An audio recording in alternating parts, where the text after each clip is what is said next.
என் மகனுக்கு நிகரான அன்பு தம்பி குவீன் மீரா மெட்ரிகுலேஷன் சர்வதேச பள்ளியின் மேலாண்மை இயக்குனர், நிறுவனர், தாளாளர் அபிநாத் அவர்களே,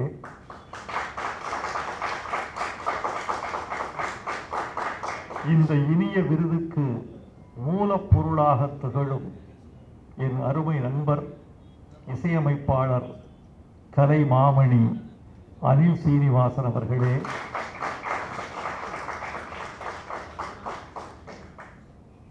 குருவை மிஞ்சுகிற சிஷ்யன் மதன் கார்கி அவர்களே, ஸ்ரீவீரா பள்ளியின் முதல்வர் சுஜாதா குப்தன் அவர்களே, இந்த விழாவை தமிழ் மணக்க மணக்க தொகுத்து வழங்கிக் கொண்டிருக்கும் இனிய தமிழச்சி இந்திரா அவர்களே, என் மதிப்புக்கும் மரியாதைக்கும் பாசத்துக்கும் உரிய ஊடக நண்பர்களே, ஊடகத்துறையில் புகழ் முருகனாக திகழும் நிகில் முருகன் அவர்களே,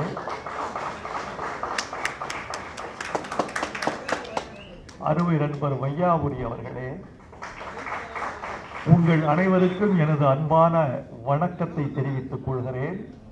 ஆங்கில புத்தாண்டு வாழ்த்துக்களையும் உங்களுக்கு உரித்தாக்குகிறேன். நண்பர்களே, நான் மிகவும் பெருமையோடும் பெருமிதத்தோடும் நின்று கொண்டிருக்கிறேன். பெருமைக்கு காரணம், வைகை நதிக்கரையில் ஒரு பள்ளி, குவீன் மீரா மெட்ரிகுலேஷன் சர்வதேச பள்ளி, ஒரு உலக சிந்தனையை சிந்தித்து அதை உலகத்தின் உச்சத்திற்கு தமிழை கொண்டு சேர்த்திருக்கிறது அபிநாத்தின் மூலமாக என்ற பெருமை. அதற்கு காரணங்களாக என் நண்பரும் என் மைந்தனும் திகழ்கிறார்கள் என்பது எனக்கு பெரிய பெருமை. மிக எளிமையான காரியம் அல்ல இவர்கள் நிகழ்த்தி இருப்பது. தமிழை தமிழாகவே உலக அரங்கில் ஐநாவின் துணை அமைப்புகளுள் ஒன்றான யுனிசெஃப் நிறுவனத்தின் வாயிலாக வேர்ல்டு ஸ்டூடெண்ட் ஆந்தம், உலக மாணவர் கீதம், இது உள்ளூர் மாணவர் கீதம் அல்ல, உலக மாணவர் கீதம் என்ற முத்திரையோடு இந்த பாடல் சர்வதேச அளவில் புகழ் பெற்று ஒலிக்கவிருக்கிறது என்பது எளிமையான காரியம் அல்ல. எனக்கு தெரியும், இந்த போட்டி மிகுந்த உலகத்தில் எவையெல்லாம் தடையாக இருக்கும் என்பதை நான் அறிவேன். அந்த தடைகளையெல்லாம் தாண்டி தமிழை உலகத்தின் உச்சிக்கு கொண்டு சென்றிருக்கிற இந்த பெருமக்களை நான் பாராட்டுகிறேன். இதில் நான் அடைகிற பெருமையெல்லாம் ஒன்றுதான், வைகை நதிக்கரையிலிருந்து தமிழை உலகத்தின் நதிக்கரைகளுக்கு கொண்டு சென்றிருக்கிறீர்கள். இது எனக்கு பெருமையாக இருக்கிறது. நண்பர்களே, இந்த பாடலை எழுதியவர் மதன் கார்கி என்பதில் நான் தந்தையாக அல்ல, ஒரு தமிழனாக பெருமைப்படுகிறேன். அனில் சீனிவாசன் அவர்கள் முன்மொழிய இந்த பாட்டு ஒரு உலக அரங்கை தொட்டிருக்கிறது. அவரையும் நான் வாழ்த்துகிறேன். என்ன செலவானாலும் பரவாயில்லை என்று சொல்வதற்கு தமிழ் திரைப்படத்துறையில் ஒரு தயாரிப்பாளர் இன்றைக்கு இல்லவே இல்லை. தமிழ் திரைப்படத்தில் கிடைக்காத ஒரு தயாரிப்பாளர் மதுரையில் அபிநாத் என்ற பெயரில் கிடைத்திருக்கிறார். என்ன செலவானாலும் பரவாயில்லை என்று சொல்லக்கூடிய துணிச்சலும் தியாகமும் வேறு யாருக்கும் வராது. அந்த துணிச்சலுக்கும் தியாகத்துக்கும் கிடைத்த மிகப்பெரிய வெற்றிதான் தமிழ் இன்று உலக அரங்கின் உச்சத்தில் நின்று பாடப்படுகிறது என்பது எனக்கு மகிழ்ச்சி. இந்த வரிகளை பார்த்தேன். இந்த வரிகளில் இருக்கிற எளிமை என்பதை விட, இந்த வரிகளில் தமிழ் போலோச்சுகிறது என்பதை விட, இந்த பாடலில் அலங்காரங்கள் அதிகம் இல்லை என்பதை விட, இந்த பாடலில் இருக்கிற சத்தியம், உண்மை, நேர்மை, அதுதான் இந்த பாட்டுக்கு உலக அரங்கத்தின் அங்கீகாரத்தை பெற்று தந்திருக்கிறது என்று நான் நினைக்கிறேன். நண்பர்களே, தம்பி அபிநாத்தை பற்றி சில செய்திகள் சொல்லியாக வேண்டும். அபிநாத் தன்னுடைய வாழ்க்கையை கல்விக்கென்றே அர்ப்பணித்துக் கொண்ட ஒரு கல்வியாளர். அவருடைய நிர்வாக நேர்த்தியை பார்த்து நான் வியந்திருக்கிறேன். நேர மேலாண்மை கண்டு நான் திகைத்திருக்கிறேன். 9:40 வீட்டுக்கு வர முடியுமா என்று கேட்டால் 9:40 வரமாட்டார். 9:39 வருவார். ஆனால் அந்த பகுதிக்கு அவர் 9:15 வந்து நின்று இருப்பார். 2 விதமான நாகரிகம். குறித்த நேரத்திற்கு முன்னே செல்வது அழைத்தவர்களுக்கு அநாகரிகம். குறித்த நேரத்தை கடந்து செல்வது செல்பவர்களுக்கு ஒரு அநாகரிகம். நானெல்லாம் கடைசி 10 மணிக்கு ஒருவர் வருகிறார் என்றால் 9:58 வரைக்கும் நான் ஒரு பணியில் இருக்கிறேன் என்று பொருள். அந்த 9:58க்கு முடித்துவிட்டு 59க்கு அவரை வரவேற்க தயாராவதுதான் இன்றைய கால சூழல்.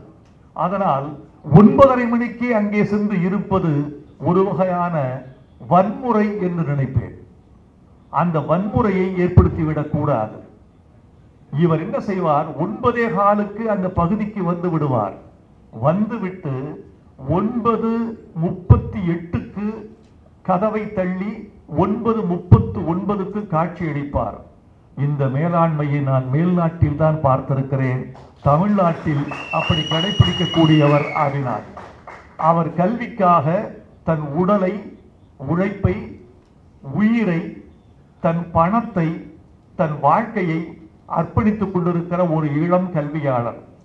எனக்கு தெரியும், இன்னும் 10 ஆண்டுகளில் தமிழ்நாட்டின் குறிப்பிடத்தக்க கல்வியாளர்களில் ஒருவராக அபிநாத் திகழ்வார் என்ற நம்பிக்கை எனக்கு இருக்கிறது. அந்த நம்பிக்கையை நான் உணர்ந்து சொல்கிறேன். நான் ஜோசியம் சொல்ல மாட்டேன், மிகையாகவும் சொல்ல மாட்டேன். நான் உணர்ந்து சொல்கிறேன். இந்த செய்தி உண்மையாவதை நீங்களே கண்கூடாக நாளை காண்பீர்கள். அனில் சீனிவாசன் ஒரு இசையமைப்பாளர் என்று பல பேர் நினைத்துக் கொண்டிருக்கிறீர்கள். இல்லை, அவர் இசை ஆசான். எத்தனையோ இசை விற்பனர்களுக்கு இசை கற்றுக் கொடுத்துக் கொண்டிருக்கிற ஆசான். அவர் இன்னும் கற்றுக் கொண்டிருக்கிறார், கற்பித்துக் கொண்டிருக்கிறார். ஒரு தேர்ந்த இசையமைப்பாளர். இந்த இரவு தீர்வதற்குள்ளே என்று நான் ஒரு பாட்டு எழுதி கொடுத்தேன். இந்த இரவு தீர்வதற்குள்ளே என்னென்ன நடக்கும் என்பது அந்த பாட்டின் உள்ளடக்கம். முதல் வரியிலேயே என்னை திகைக்க செய்து விட்டார். இந்த இரவு தீர்வதற்குள்ளே என்கிற அந்த ஒரு வரி இசையில் இரவு சொட்டு சொட்டாக நகர்கிற அனுபவத்தை எனக்குள் ஏற்படுத்தி விட்டார். அது சாதாரணம் அல்ல. எம்.எஸ். விஸ்வநாதன் அவர்களை கேட்டேன். எம்.எஸ். அவர்களை கேட்டேன், உங்களுக்கு மூத்தவர் கே.வி. மகாதேவன் ஐயா அவர்கள், அவரை எப்படி மதிப்பிடுகிறீர்கள் என்று கேட்டேன். அவர் மாதிரி பொருள் தெரிந்து இசையமைப்பவர்களை நான் பார்த்ததில்லை என்று சொன்னார். ஊடகங்களுக்கு இது ஒரு முக்கியமான செய்தி. பொருள் தெரிந்து தமிழின் பொருளை வாங்கி இசையமைக்கக்கூடியவர் கே.வி. மகாதேவன் அவர்களைப் போல் யாரையும் பார்த்ததில்லை. ஒரு எடுத்துக்காட்டு சொல்ல முடியுமா? சொன்னார். கவிஞர் கண்ணதாசன் எழுதி கொடுத்திருக்கிறார் ஒரு பாட்டு. கடவுள் மனிதனாக பிறக்க வேண்டும், அவன் காதலித்து வேதனையில் வாட வேண்டும். இந்த பாட்டு. கடவுள் மனிதனாக பிறக்க வேண்டும், அவன் காதலித்து வேதனையில் வாட வேண்டும். இதில் என்ன சிறப்புன்னு கேட்டேன். ஐயோ, மாமா என்று அழைக்கப்படுவார் கே.வி. மகாதேவன். மாமா கடவுளை எங்க வச்சாரு தெரியுமா? எப்படி? கடவுள் மனிதனாக பிறக்க வேண்டும். என்ன சொல்றீங்க? கடவுள் உச்சத்தில் இருக்காரு. கடவுள் பிரிச்சார். மனிதனாக பிறப்பதற்கு அவன் தரைக்கு வர வேண்டும். அப்படியே கீழே கொண்டு வந்தார். அந்த உணர்வு, பொருள், அந்த செயல் எல்லாம் தெரிகிற மாதிரி இசையமைக்க வேண்டும். அன்பே எங்கள் பாதை என்பது முதல் வரி. இந்த அன்பே எங்கள் பாதையை ஒரு மேற்கத்திய வல்லிசை போட்டு அன்பே அன்பே எங்கள் பாதை. இதுவே ஒரு வன்முறையாகிவிடும். ஆனால் அன்பே எங்கள் பாதை, அறிவே எங்கள் பயணம், அச்சமில்லா நெஞ்சம் கொண்டால் அழகாய் எங்கள் உலகம் என்று எளிமையாக எழுதியிருக்கிறார் மதன் கார்கி. மதன் கார்கி உணர்ந்து செயல்படுவார்.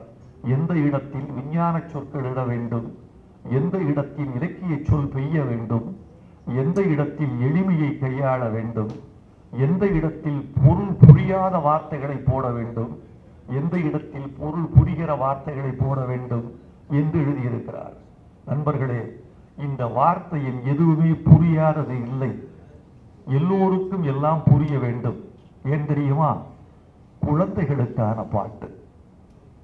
குழந்தைகளுக்கு புரிகிற மொழியில் சொல்ல வேண்டும்.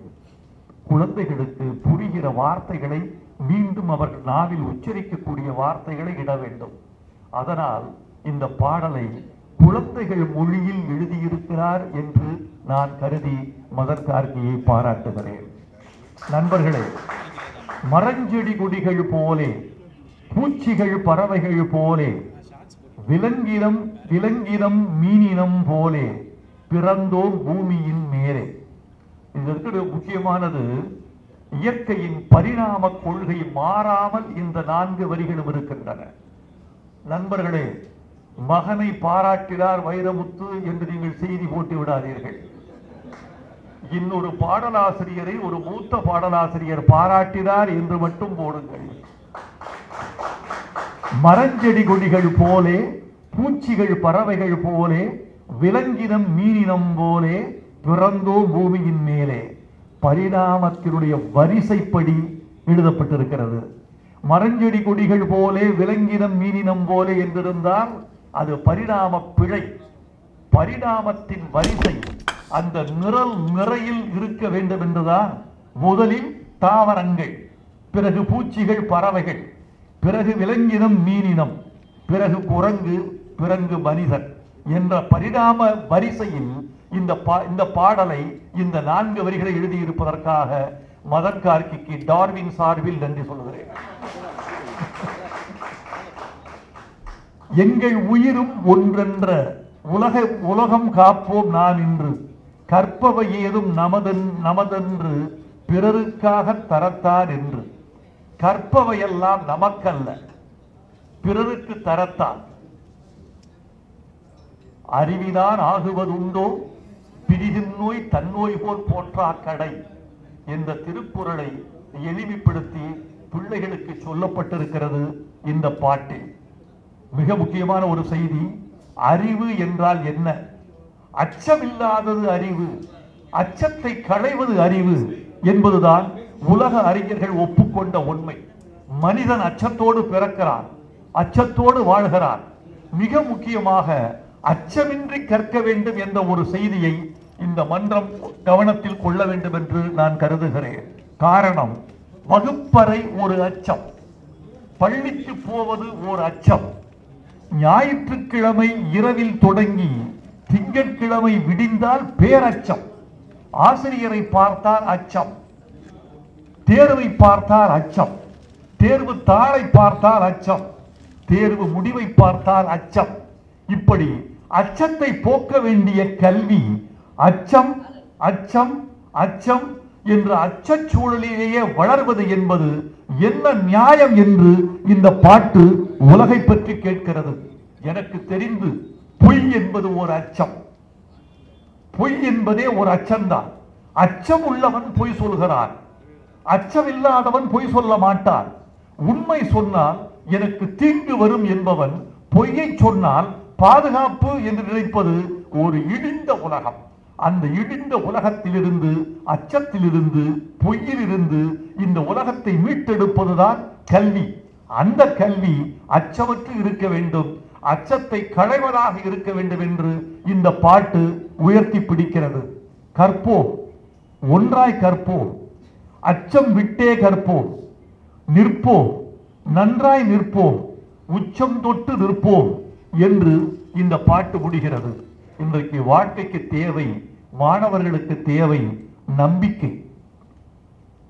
நம்பிக்கையற்ற ஒரு உலகத்தில் நாம் வாழ்ந்து கொண்டிருந்து கல்வி வெற்றி பெற்று விட்டது என்று சொல்வதற்கு எந்த ஆதாரமும் நமக்கு இல்லை. கல்வி வேண்டும், அச்சமற்று வேண்டும், அறிவு தர வேண்டும். அறிவு அற்றம் காக்கும் கருவி என்று வள்ளுவர் சொன்னார். அந்த அற்றம் காக்குகிற கருவியாக இந்த கல்வி நிலைக்க வேண்டும் என்று நாங்கள் விரும்புகிறோம். நண்பர்களே, குயின் மீரா பள்ளியில் நான் ஓரளவுக்கு அறிவேன். அதன் கட்டுமானம், கற்பிக்கும் நெறிமுறை, அவர்களின் நோக்கம் என்று தெரிந்து கொள்வேன். அவர்களின் நோக்கம் பொருள் ஈட்டுவதல்ல, அறிவு ஈட்டுவது, அறம் ஈட்டுவது என்பதுதான் அவர்களின் நோக்கமாக இருக்கிறது. ஒரு பள்ளியின் மூல மந்திரம் அறம், அறிவு, அச்சமின்மை.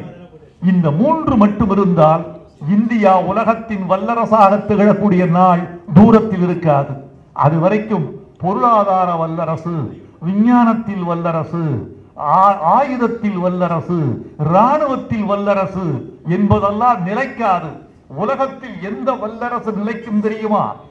அறிவு, அன்பு, அச்சமின்மை என்பதை மூலதனமாக கொண்ட நல்லரசு மட்டும்தான் வல்லரசாகும். இதை உலகத்திற்கு சொல்வதற்குத்தான் இந்த விழா. நண்பர்களே, இந்த விழா ஒரே ஒரு கருத்தை முன்னிறுத்துகிறது. இன்றைக்கு தமிழ் வாய்ப்பு கிடைத்தால் உலகமெல்லாம் சென்று எட்டும் என்று நினைக்கிறேன். சொல்லாதது நமது குறைவு. பாரதியாரை தெரியாதவர்கள், திருவள்ளுவரை தெரியாதவர்கள், கம்பனை அறியாதவர்கள், திருமூலரை அறிமுகம் செய்து கொள்ளாதவர்கள் வடநாட்டிலேயே அதிகமாக இருக்கிறார்கள். பிறகு உலகம் எப்படி? வள்ளுவன் தன்னை உலகிற்கே தந்து வான்புகள் கொண்ட தமிழ்நாடு என்று சொல்கிறோமே, வள்ளுவன் தன்னை உலகிற்கு தந்தோ யார் வாங்கிக் கொண்டார்கள் என்பதுதான் கேள்வி.